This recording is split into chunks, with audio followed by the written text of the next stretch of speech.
rádio e a TV Brasil Espírita apresentam Causos e Contos Espíritas. Apresentação: Rilvane de Carvalho.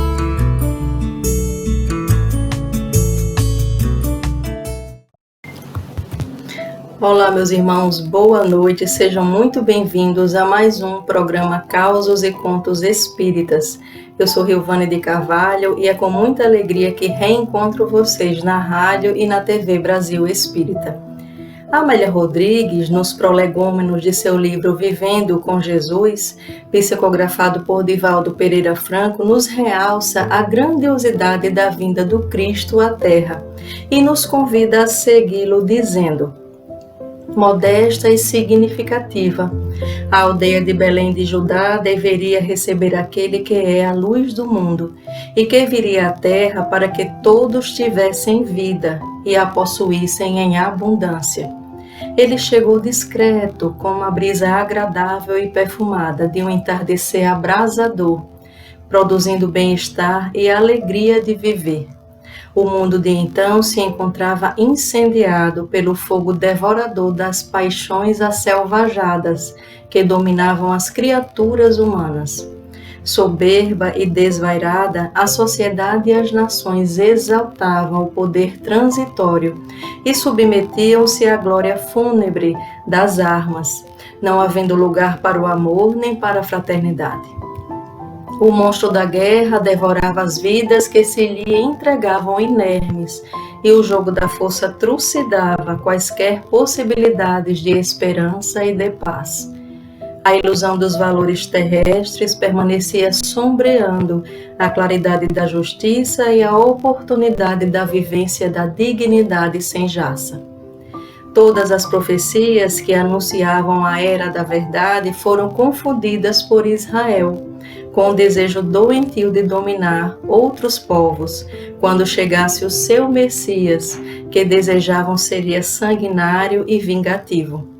Depois de séculos de servidão no Egito e na Babilônia e de sofrer o tacão perverso de outros povos que o invadiram e o esmagaram, Israel aguardava um rei poderoso que lhe devolvesse as glórias terrestres usurpadas e lhe concedesse o cetro da governança universal. A presunção dominava as classes privilegiadas que serviam a César e aos seus esbirros para conseguir-lhes migalhas, embora os detestassem com todas as veras do coração.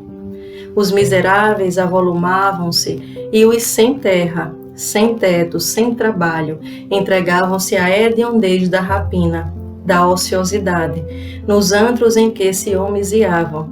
As classes em que a sociedade dividia-se caracterizava a dureza dos corações e o seu comportamento cruel. Fariseus e saduceus odiavam-se publicamente, em reída luta pelo poder vergonhoso, assim como os herodianos e publicanos, enquanto os homens da terra, os pobres camponeses, entulhavam as cidades e burgos com a miséria sem disfarce, em que charfurdavam no desprezo e no abandono a que se encontravam relegados. A paisagem humana era assinalada pela ignorância e pela sordidez resultante da situação de miséria econômica e moral. Aparentemente, naqueles dias, uma calmaria pareceu tomar corpo durante o período inicial que ele veio comungar com os seus, aqueles que não tinham a ninguém, nem quase o direito de viver. Dessa forma, a sua seria a vida mais extraordinária e única, dantes nem depois jamais acontecida. Ele iniciou o seu ministério da libertação de consciências numa festa de casamento, abençoando a união das almas e preservando a alegria nos corações, e concluiu-a num holocausto invulgar noutra festa, a da passagem, rica de evocações felizes pelo povo em algaravia. Por isso a sua é a doutrina das boas novas de alegria, entoando o canto de beleza para anular as sombras e tragédias dominantes em toda parte e nos tempos do futuro. A sua mensagem impregnada de ternura objetivava todos os seres humanos, especialmente, porém, aqueles que eram expoliados, que haviam sido excluídos do convívio social edificante, que perderam tudo menos o direito de ser amados. E ele os amou como ninguém jamais o fizera igual. Elegeu-os como seus irmãos, com eles conviveu e os alimentou, ensinando-lhes elevação e dignidade, convidando-os à renovação íntima e à luta pela sublimação. Também por eles foi respeitado e ouvido, deixando-lhes as marcas inconfundíveis das suas lições, que transformaram algumas das suas vidas estioladas. A uma mulher da Samaria equivocada e pretensiosa, ele desvelou-se, sabendo a inimiga, e dela fez a mensageira da fraternidade, numa tentativa de restaurar a união despedaçada antes entre os clãs primitivos.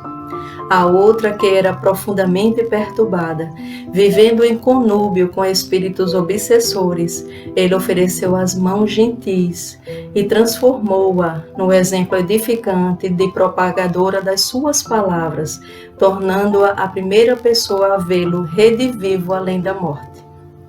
A uma dama rica e representativa da aristocracia do Império Romano, ele facultou o discernimento para prosseguir ao lado da família, ultrajada pela conduta do esposo irresponsável, tocando-a de tal maneira que ela não trepidou em dar-lhe a existência durante o terrível período de perseguições desencadeadas por Nero. Nicodemos, que se sentava poderoso no sinédrio, foi por ele atendido e teve a honra de receber claras e profundas informações sobre os múltiplos renascimentos do espírito no corpo carnal. Jamais ele se absteve de ajudar a quem necessitasse, doando-se integralmente. De tal forma o fazia com os miseráveis, que era censurado por comer e beber, com a ralé do lugar onde se encontrava. As suas parábolas, ricas de lições insuperáveis, deixaram as mais belas informações a respeito da ética do comportamento humano, tornando-se na atualidade processos psicoterapêuticos para a libertação das vidas algemadas aos conflitos infelizes trazidos do passado espiritual. O bom samaritano é proposta íntima de compaixão e de misericórdia oferecida ao inimigo.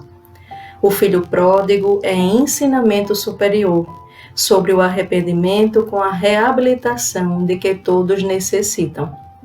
Vivendo com Jesus, as virgens loucas e as prudentes são páginas de rigorosa advertência sobre a parcimônia e o equilíbrio.